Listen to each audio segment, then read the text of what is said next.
Morning student, स्वागत है हमारी ऑनलाइन क्लास में। हम जो है chapter number 29 chemical coordination in human, मानव में रासायनिक समन्वय के बारे में पढ़ रहे थे। इसके अंतर्गत हम हमारे शरीर में विभिन्न प्रकार की अंतःस्रावी ग्रंथियों के बारे में पढ़ेंगे। उनसे स्रावित होने वाले हार्मोन और उनके फंक्शन क्या क्या है उसके बारे में पढ़ेंगे। तो आज सबसे पहले हम जो है हाइपोथैलेमस ग्रंथि से इसकी शुरुआत करेंगे।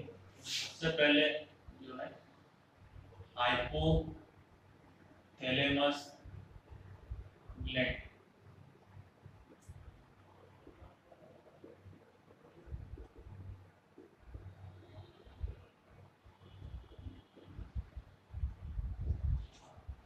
हाइपोथैलेमस ये हमारे मस्तिष्क के अंदर स्थित होती है। ये अग्र मस्तिष्क का एक भाग है जो डायनसेफेलॉन उसका फर्श का निर्माण करती है। हाइपोथैलेमस ग्रंथि जो है ये न्यूरॉन्स यानी तंत्रिका कोशिकाओं की बनी होती है।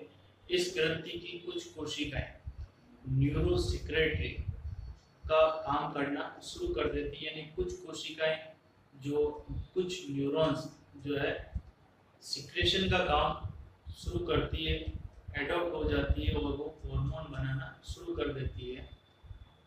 हाइपोथैलेमस से हार्मोन इसके साथ में एक स्टॉक से जुड़ी हुई पिट्यूटरी ग्रंथि पिट्यूटरी ग्लैंड के पास आते हैं और वहाँ से पिट्यूटरी ग्लैंड जो है और दूसरी एंडोक्राइन ग्लैंड है उनको जो है प्रेरित करती है हार्मोन बनाने के लिए और हार्मोन सिक्रेशन के लिए।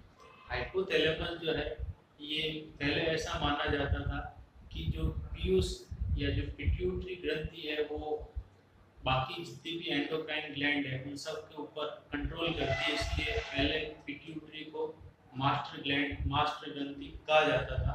लेकिन बाद में ये पता चला कि पिट्यूटरी जो ग्लैंड है उसको भी हाइपोथैलेमस कंट्रोल करती है, इसलिए हाइपोथैलेमस को मास्टर ग्लैंड या इसका सुप्रीम कमांडर कहा जाता है। तो हाइपोथैलेमस जो है ये अपने अग्र मस्तिष्क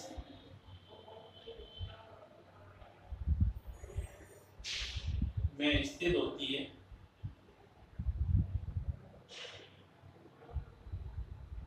जो डायनसेफेलॉन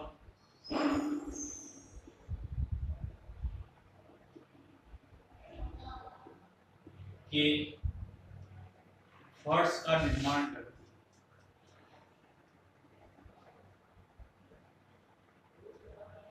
डायनसेफेलॉन के फर्श का निर्माण करती है। इसकी कुछ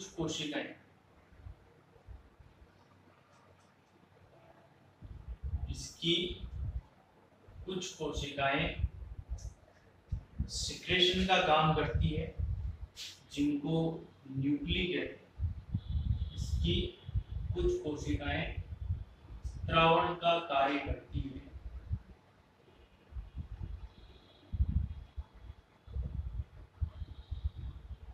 जिन्हें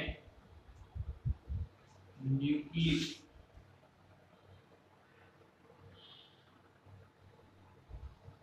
कहते हैं। हाइपोथैलेमस जो है दो प्रकार के हार्मोन बनाती है। यह ग्रंथि दो प्रकार के हार्मोन बनाती है।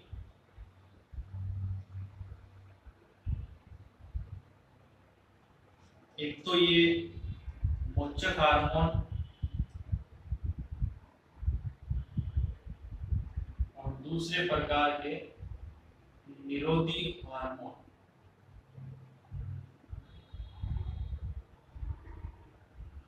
हाइपोथैलेमस दो प्रकार के हार्मोन बनाती है। मोचक हार्मोन यानी ये रिलीजिंग हार्मोन बनाती है और दूसरे प्रकार के निरोधी यानी इनहिबिटरी हार्मोन बनाती है। मोचक हार्मोन जो है ये पीयूष ग्रंथि को या पिट्यूटरी ग्रंथि को पीयूष ग्रंथि को हार्मोन स्रावित करने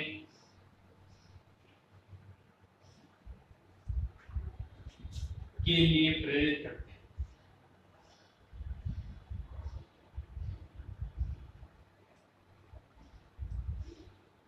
यानी जो मोचक हार्मोन है, जो हाइपोथैलेमस ग्रंथि द्वारा बनाया जाता है रिलीजिंग हार्मोन, यह हार्मोन जो पीयूष या जो पिट्यूटरी ग्लैंड है, पिट्यूटरी ग्लैंड को हार्मोन सिक्रेशन के लिए स्टिमुलेट करेंगे, उसको प्रेरित करेंगे कि हार्मोन बनाने और उनको स्रावित करने का। और दूसरे प्रकार के जो हार्मोन है निरोधी हार्मोन, यह हार्मोन पीयूष ग्रंथि को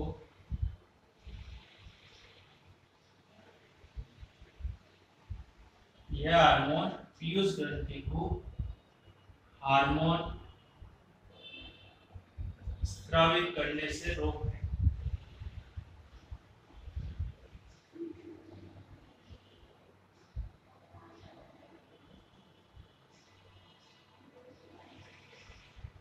निरोधी हार्मोन ये पीयूष ग्रंथि को हार्मोन स्रावित करने से रोकते हैं। ठीक है, तो हाइपोथैलेमस द्वारा दो प्रकार के हार्मोन बनाए जाते हैं, एक तो मोचक हार्मोन और एक निरोधी हार्मोन। मोचक हार्मोन पीयूष ग्रंथि को हार्मोन बनाने के लिए प्रेरित करेंगे और निरोधी हार्मोन पीयूष ग्रंथि को हार्मोन बनाने से रोकने के लिए प्रेरित करते हैं। तो ये जो है हाइपोथैलेमस ग्रंथि है। इसके पश्चात दूसरी जो है वो है पिट्यूटरी ग्लैंड।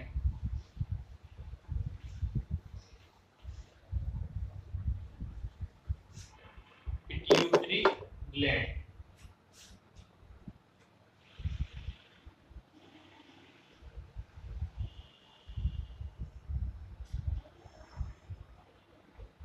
पीयूष ग्रंथि। पिट्यूटरी ग्लैंड इसका दूसरा नाम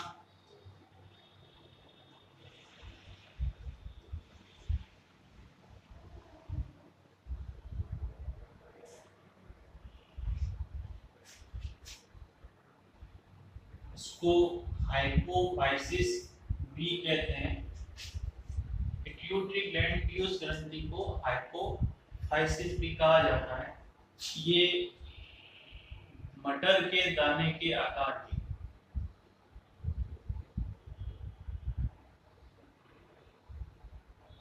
इसका आकार मटर के दाने के आकार का होता है। बहुत छोटी ग्रंथि होती है जो हाइपोथैलेमस से एक व्रंत, एक स्टोक के द्वारा जुड़ी हुई होती है और मस्तिष्क में स्थित होती है। पीयूष ग्रंथि का आकार फीमेल में मेल की अपेक्षा कुछ बड़ा होता है। ये जो पीयूष ग्रंथि है इसके दो भाग होते हैं इस प्रकार से।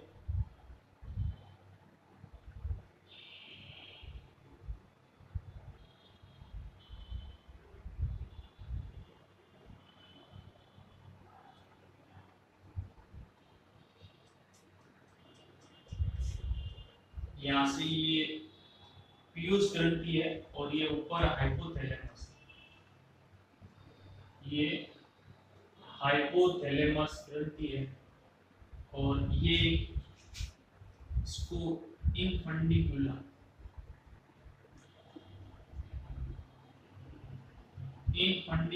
द्वारा ये पीयूष ग्रंथि हाइपोथैलेमस से जुड़ी रहती है।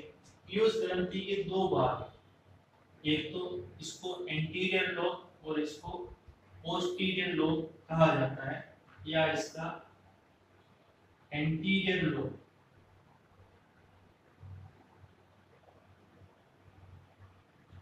और ये इसका पोस्टीरियर लोब।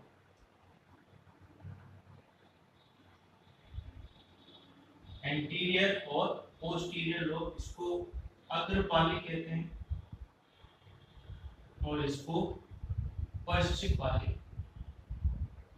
इस तरीके से जो है पीयूष ग्रंथि दो भागों में बंटी होती है, एंटीरियर और पोस्टीरियर। तो इस तरीके से, और ये इनफंडिबुलम द्वारा हाइपोथैलेमस से जुड़ी रहती है। तो यहाँ पर हम देखेंगे कि जो पिट्यूटरी ग्लैंड है, पिट्यूटरी ग्लैंड, ये इसके दो भाग हैं, एंटीरियर लोब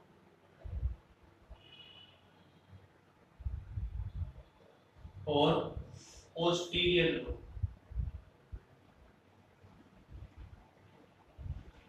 अग्रपाली और पश्चपाली। एंटीरियर लोब को इसको एडिनो हाइपोफाइसिस भी कहा जाता है, एडिनो हाइपोफाइसिस। और जो पोस्टीरियर लोब है इसको न्यूरो हाइपोफाइसिस भी कहा जाता है, न्यूरो हाइपोफाइसिस भी कहा जाता है, न्यूरो हाइपोफाइसिस। अब कि एडिनो हाइपोफाइसिस या एंटीरियर लोब, इसके तीन भाग होते हैं। इसके तीन भाग हैं, पार्स डिस्टेलिस, पार्स ट्यूबरेलिस,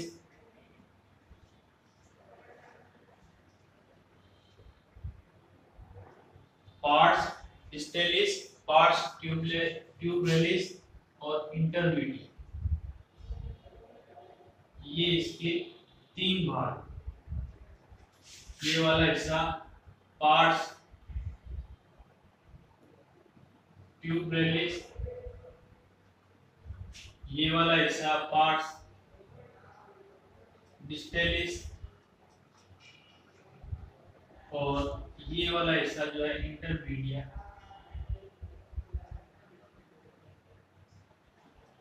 इसी प्रकार से न्यूरो हाइपोफाइसिस, इसके भी तीन भाग हैं न्यूरो हाइपोफाइसिस के। एक तो इसका ये जो भाग इन्फंडिब्युलम, ये भाग pars nervosa, pars nervosa, infundibulum, pars nervosa. और यहाँ पर इसका जो भाग है उसको पार्स, जो बीच का जो भाग है उसको मीडियन एमिनेंस कहा जाता है। इस प्रकार से न्यूरो हाइपोफाइसिस, इसके भी तीन भाग हैं।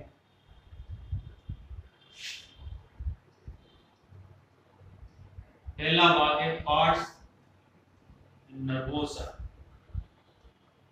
ये वाला भाग पार्स नर्वोसा है। दूसरा भाग मीडियन एमिनेंस,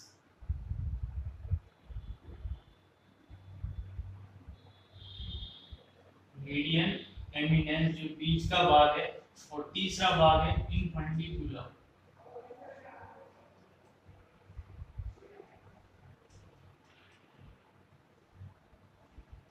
इस तरीके से पिट्यूटरी ग्लैंड पियूष ग्रंथि के दो भाग है, इंटीरियर लोब और पोस्टीरियर लोब, अग्रपाली और पश्चपाली। इसको अग्रपाली को एडिनो हाइपोफाइसिस और पश्चपाली को न्यूरो हाइपोफाइसिस कहा जाता है। इसके तीन भाग है, पार्स डिस्टेलिस, पार्स ट्यूबरेलिस और इंटरमीडिया। इसी प्रकार से न्यूरो हाइपोफाइसिस, इसके भी तीन भाग है, पार्स नर्वोसा, इन्फंडिब्युलम और मीडियन एमिनेंस। दोनों के तीन तीन भाग है। अब इसके बाद में हम एंटीरियर लोब यानी जो एडिनो हाइपोफाइसिस है, एडिनो हाइपोफाइसिस से स्रावित होने वाले हार्मोन कौन कौन से हैं उनके बारे में हम पढ़ेंगे।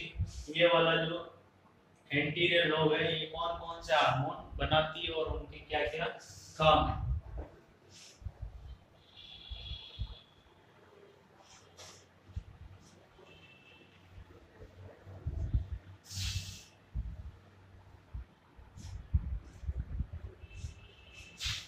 एडिनो हाइपोफाइसिस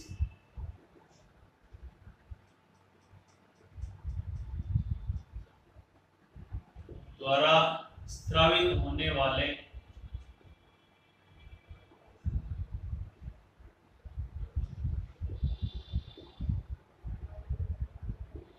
हार्मोन कौन कौन से हैं उनके बारे में हम पढ़ेंगे। अग्रपाली द्वारा कौन कौन से हार्मोन बनाए जाते हैं, तो इसके द्वारा सबसे पहले जो पढ़ेंगे वो है growth hormone. Growth hormone, growth hormone को सोमेटोट्रोपिक हार्मोन भी कहा जाता है। सोमेटोट्रोपिक हार्मोन, वृद्धि हार्मोन या सोमेटोट्रोपिक हार्मोन।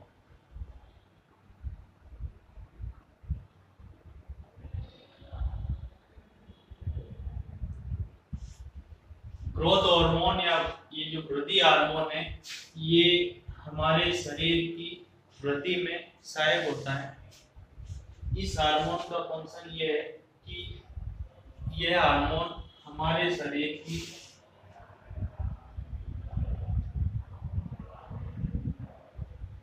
अस्थियों की लंबाई में वृद्धि करता है। ठीक है, हमें जो हड्डियां हैं, बोन्स हैं, उनकी लंबाई को बढ़ाता है। मांसपेशियों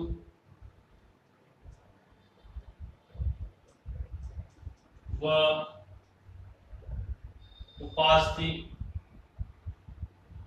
की वृद्धि करता है।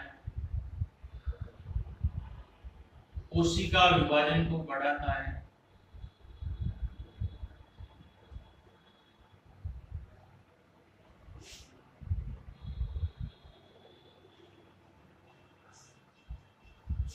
ठीक है, ये अस्थियों की लंबाई को बढ़ाता है, जिससे शरीर की लंबाई बढ़ेगी।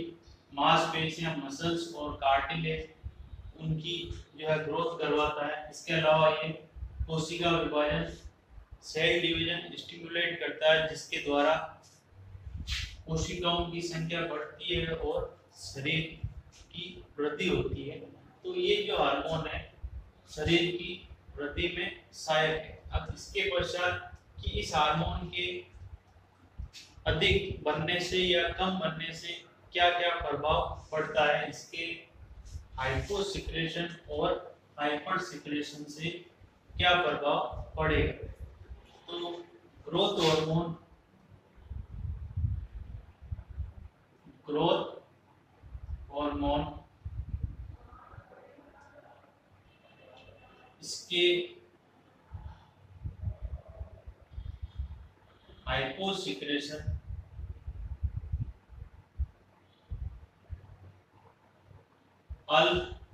अल्पस्राव यानी कम मात्रा में बनने से, कमी से, और दूसरा हाइपर सिक्रेशन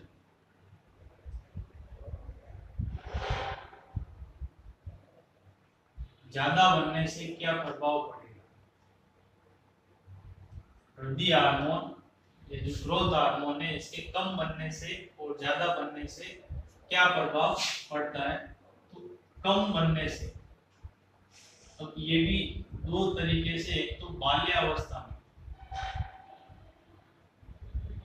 यानी अगर बचपन में ही अगर कम पड़े, कम बनता है, और एक वयस्क अवस्था में यानी उम्र बढ़ने के बाद में अगर कम बनता है तो उसका क्या प्रभाव पड़ेगा। यदि ग्रोथ हार्मोन चाइल्डहुड में, बचपन में अगर कम बनता है तो उससे जो है बच्चे की जो ग्रोथ है वो प्रॉपर नहीं हो पाती है, वो उसकी लंबाई कम रह जाती है और वो बौना रह जाता है। ठीक है, तो बाल्यावस्था में इससे ड्वार्फिज्म, बौनेपन, यानी उसकी लंबाई नहीं बढ़ पाती है, वो बौना रह जाता है। और इस प्रकार के बौने जो है अक्सर सर्कस में काम करते हुए देखे जा सकते हैं, जिनकी हाइट कम रह जाती है, वो ग्रोथ हार्मोन कम बनने के कारण होती है। और यदि ये व्यस्क अवस्था में यदि कम बनता है, यानी उसकी बाल्यावस्था में बचपन में तो हार्मोन बराबर बन रहा था, लेकिन बड़ा होने पर अगर हार्मोन नहीं बन रहा है, उसकी कमी हो गई, तो उस समय बाद में वयस्क अवस्था में अगर इस हार्मोन की कमी हो जाती है, तो इससे जो है ऊतकों का क्षय होना शुरू हो जाता है और व्यक्ति जो है जल्दी बूढ़ा हो जाता है। इससे टिश्यू डैमेज होने लगते हैं और वो जल्दी बूढ़ा होने लगता है। इसको साइमन रोग कहा जाता है, साइमन डिजीज, जिसमें वयस्क अवस्था में वृद्धि हार्मोन की मात्रा में कमी हो जाती है, जिससे ऊतकों का क्षय होना शुरू हो जाता है। फिर यदि हम इसके हाइपर सिक्रेशन की यदि बचपन में और वयस्क अवस्था में अगर ये ज्यादा मात्रा में बनता है, तो उसका क्या असर पड़ेगा? तो यदि बचपन में बाल्यावस्था में अगर ये ज्यादा बनता है, तो इससे व्यक्ति की जो लंबाई है वो काफी बढ़ जाती है, जिसको महाकायिता या गिगेंटिज्म कहा जाता है।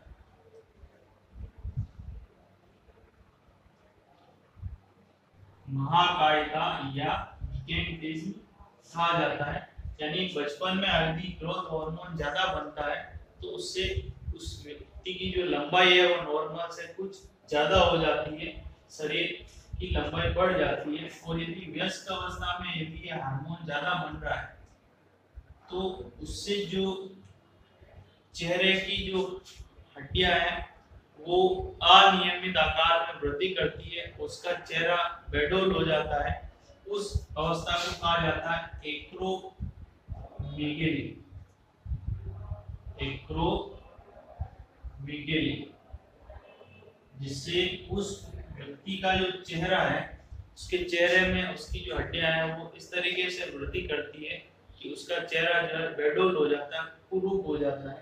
ठीक है, तो ये जो है ग्रोथ हार्मोन या सोमेटोट्रोपिक हार्मोन के बारे में है। ग्रोथ हार्मोन जो शरीर की लंबाई को बढ़ाने में सहायक होता है।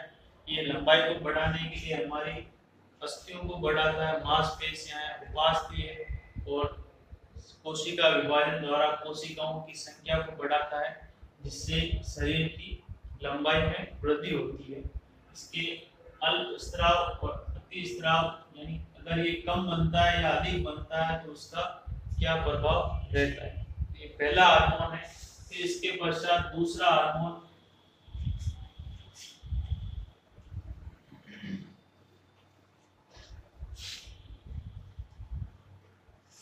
दूसरा हार्मोन जो है TSH,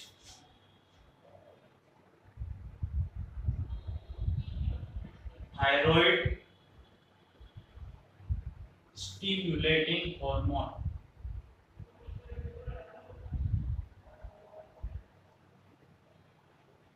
TSH thyroid stimulating hormone, thyroid प्रेरक हार्मोन।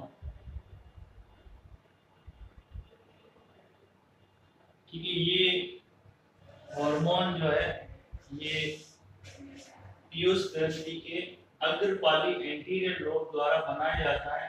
ये हार्मोन थायराइड ग्रंथि की वृद्धि को प्रेरित करता है और थायराइड ग्रंथि द्वारा बनने वाले जो हार्मोन है उनके स्रावण को प्रेरित करता है। तो जो TSH ये हार्मोन थायराइड ग्रंथि की वृद्धि को प्रेरित करेगा। इसके साथ साथ में थायराइड ग्रंथि द्वारा बनने वाले हार्मोन इस ग्रंथि द्वारा बनने वाले